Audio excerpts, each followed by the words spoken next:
అత్యుత్తమర్యాం కులే లక్ష్యంగా నారాయణ.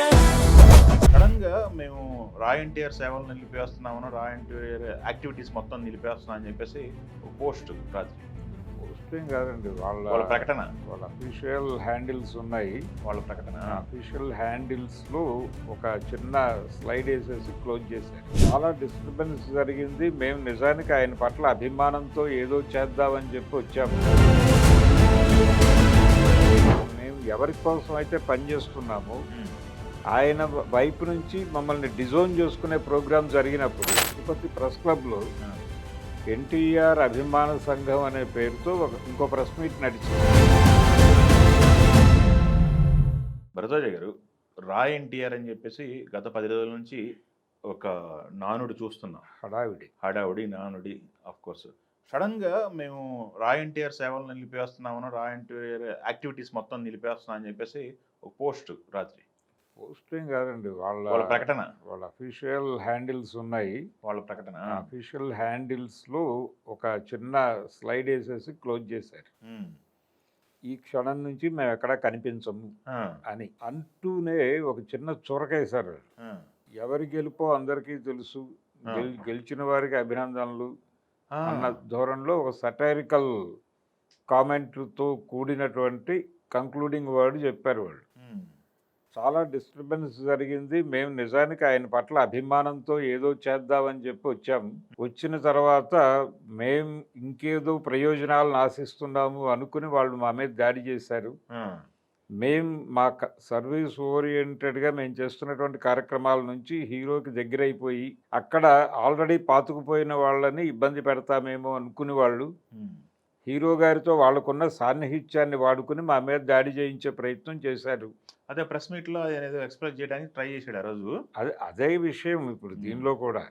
ఈ ప్రెజర్ అంటే మేము ఎవరి కోసం అయితే పనిచేస్తున్నామో ఆయన వైపు నుంచి మమ్మల్ని డిజోన్ చేసుకునే ప్రోగ్రాం జరిగినప్పుడు మేము ఎందుకు ఈ యుద్ధం చెయ్యాలి, మా శ్రమని మా డబ్బుల్ని వృధా చేసుకుని మేము ఎందుకు ఈ గోలలో ఉండాలి, మేము వెళ్ళిపోతే సరిపోతుంది కదా, వాళ్ళు హ్యాపీ ఆయన హ్యాపీ. నిజానికి ఇంత రచ్చ జరిగిన తర్వాత తిరుపతిలో ఆ రోజు వీళ్ళు ప్రెస్ మీట్ పెట్టారు. అది ప్రెస్ క్లబ్లో పెట్టలేదు. వీళ్ళు ఎప్పుడైతే తాజ్ హోటల్లో ప్రెస్ మీట్ అన్నారో ఆ హోటల్లో రూమే 12,000 ఉంటుంది.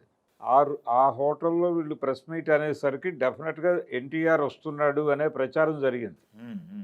బయట ఊహాగానాలకు ఊతం ఇచ్చేలాగా వీళ్ళ కార్యక్రమాలు జరిగినాయి. అదొకటి, వీళ్ళకి పోస్టర్లు కొన్ని 100 కోట్లతో సేవా కార్యక్రమాలు అంటే వీళ్ళు ఒకవేళ ఎప్పుడైతే మనీ కోట్లు డబ్బు అని పోస్టర్ పడిందో అప్పటి నుంచి అందరి కళ్ళు దీని మీద పడినాయి. అసలు వీళ్ళు ఏం చేస్తున్నారు, ఎక్కడి నుంచి ఏమైనా కలెక్ట్ చేస్తారా, లేకపోతే హీరో పేరు వాడారా, హీరో పేరు వారి ఫండ్ రైజ్ చేస్తున్నారా, ఏంటి ఇట్లాంటివన్నీ కూడా, లేకపోతే హీరోని 100 కోట్లు వీళ్ళకిచ్చి వీళ్ళతో చేపిస్తున్నాడా పార్టీ పెట్టడానికి. అంటే అలాంటి ఊహాగానాలు దానికి సంబంధించి రకరకాల పద్ధతుల్లో నడిచింది. అది దాని వెనకాల వైఎస్ఆర్సీపీ ఉందని ఒక ప్రచారం జరిగింది.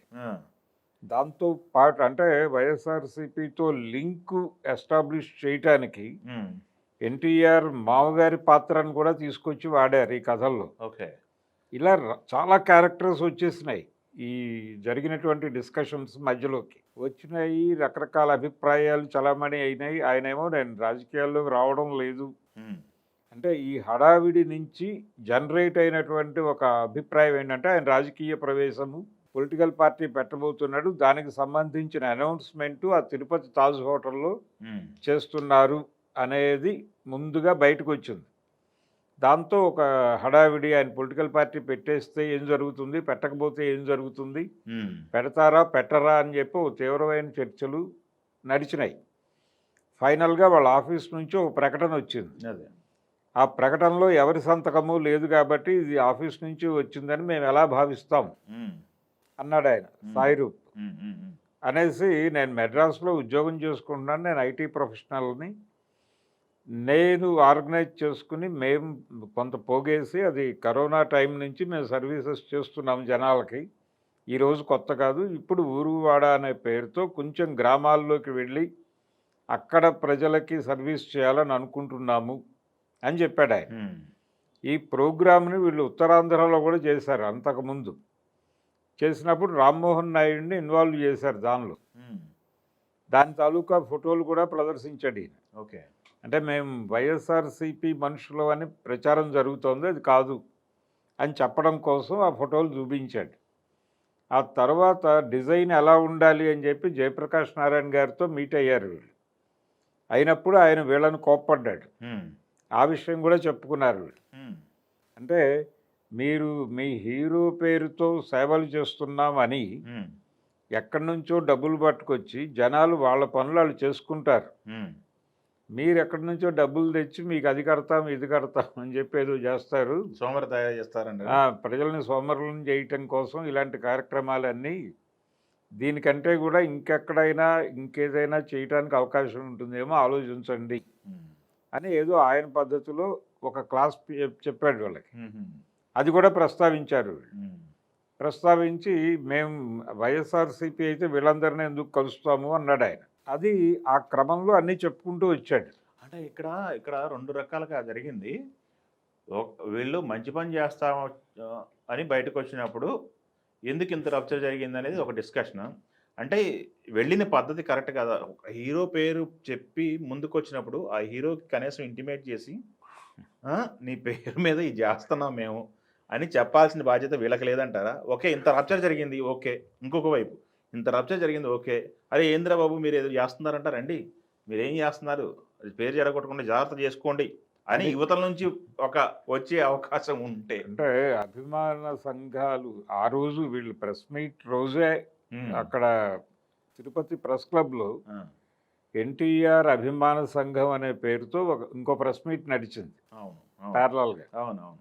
నడుస్తూ వీళ్ళు మాతో కలిసి లేరు అంటే ఎన్టీఆర్ అభిమాన సంఘాలు అన్నీ కలిపి ఒక యూనిట్గా ఉన్నాయి. అవును. ఆ యూనిట్లో లేరు, వీళ్ళు సపరేట్గా ఉన్నారు. ఓకే. మమ్మల్ని అసలు సంప్రదించటం లేదు, అన్ని కార్యక్రమాలు వాళ్ళ పద్ధతిలో వాళ్ళు చేసుకుని వెళ్ళిపోతున్నారు అని చెప్పి వాళ్ళు ఓపెన్గా చెప్పేశారు. అంటే ఇప్పుడు ఎన్టీఆర్ అభిమానుల పేరుతో ఉన్నటువంటి ఒక సంస్థ, దానికి ఆయనతో లింక్ ఉంది, ఆఫీస్తో లింక్ ఉంటుంది, వాళ్ళతో కాంటాక్ట్లో ఉంటారు. ఆ కాంటాక్ట్లు వీళ్ళకి లేవు. ఓహో. వీళ్ళని ఎంటర్ కానివ్వట్లేదు, వీళ్ళు అడ్డం పడుతున్నారు హీరోకి మాకు అని. ఈ అభిమాన సంఘం మీదే వీళ్ళ దాడి. వీళ్ళు మిడిల్ మేనేజ్మెంట్ చేస్తున్నారు, వీళ్ళు తప్పుకుంటే మేము ఎంటర్ అవుతాం, మేము ఎంటర్ అయితే వీళ్ళ ఇమేజ్లు అక్కడ దెబ్బతింటాయి, లేకపోతే వీళ్ళ ప్రాధాన్యతలు తగ్గుతాయి అని భయపడి మమ్మల్ని దూరం పెడుతున్నారు హీరోకి. మా మీద ఉన్నవి లేనివి హీరోకి చెప్తున్నారు, ఆయన కూడా నమ్ముతున్నాడు, నమ్మటం వలన జరుగుతున్నటువంటి దారుణాలు ఇవన్నీ అన్న పద్ధతిలో చెప్పారు. ఓకే. అంటే ఏదో వీళ్ళ మధ్య డైలాగ్స్ నడిచినాయి. ఈరోజు జరిగినాయా, ఈ సందర్భంగా జరిగినాయా అనేది పక్కన పెడితే ఇంతకు ముందు కూడా వాళ్ళ యాక్టివిటీస్ ఉన్నాయి. ఆ సందర్భంగా ఎక్కడో అభిమాన సంఘాలకి రాయన్టీఆర్కి మధ్యలో ఒక డిస్కషన్ జరిగింది. వాళ్ళు ఇదేదో ఇబ్బందికరంగా అనుకున్నారు. అలా వాళ్ళ రిలేషన్స్ ప్రాపర్గా ఎస్టాబ్లిష్ కాకపోవడం వలన వచ్చినటువంటి గొడవ ఇది అభిమాన సంఘాల మధ్య గొడవగా చూడవచ్చు. రెండోది, ఆయన్ని పర్టికులర్గా మొన్న మొబలైజ్ చేయటం వెనకాల ఆయన హడావిడి చేయటం, ఆయన బయటికి చెప్పడం లేదు, కానీ ఏదో పర్పస్ ఉంది దాని వెనకాల. ఎవరిదో ఏదో ఒక ప్రయోజనం కోసం మూవ్ చేసి కూడా ఉండే అవకాశం ఉంది.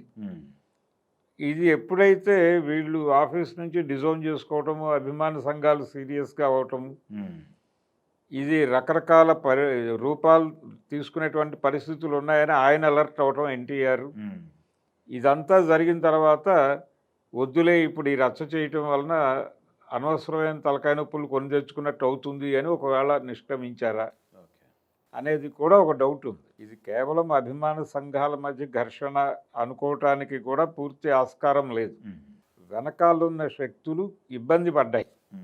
ఇది రైజ్ చేయటం ద్వారా ఏదో ప్రయోజనం ఉంది వాళ్ళకి. ఆ ప్రయోజనం కోసం దీన్ని కొంతకాలం నడుపుదామనుకునే దిగారు రంగంలోకి. కానీ పరిస్థితులు అంతకు అనుకూలంగా లేవని దిగిన తర్వాత అర్థమై సీన్లో నుంచి తప్పుకున్నట్టుగా కనిపిస్తోంది. ఏదేమైనా ప్రస్తుతానికి ఒక గొడవ ముగిసింది. ఇప్పుడు ఎవరి పద్ధతిలో వాళ్ళు ఉంటారు. తర్వాత వాళ్ళు ఇంకెక్కడ అంటే వాళ్ళకి ప్రజలకు సేవ చేయాలి అనేటువంటి ఆలోచన ఉంది కాబట్టి ఎన్టీఆర్ పేరుతో కాకపోతే ఇంకొక పేరుతో చేసే అవకాశం ఉందేమో. ఓకే. వచ్చినప్పుడు వాళ్ళు ఎవరితో వస్తారు, ఎలా ట్రావెల్ అవుతారు అనే దాన్ని చూస్తే ఈ కార్యక్రమంలో వాళ్ళు నిజాయితీ ఏమిటనేది అర్థమైపోతుంది. అంటే వీళ్ళు కోల్పోయారా, లేకపోతే వదిలించుకుని అంటే మంచి పని చేశారా అనేది అప్పుడు అర్థమవుతుంది.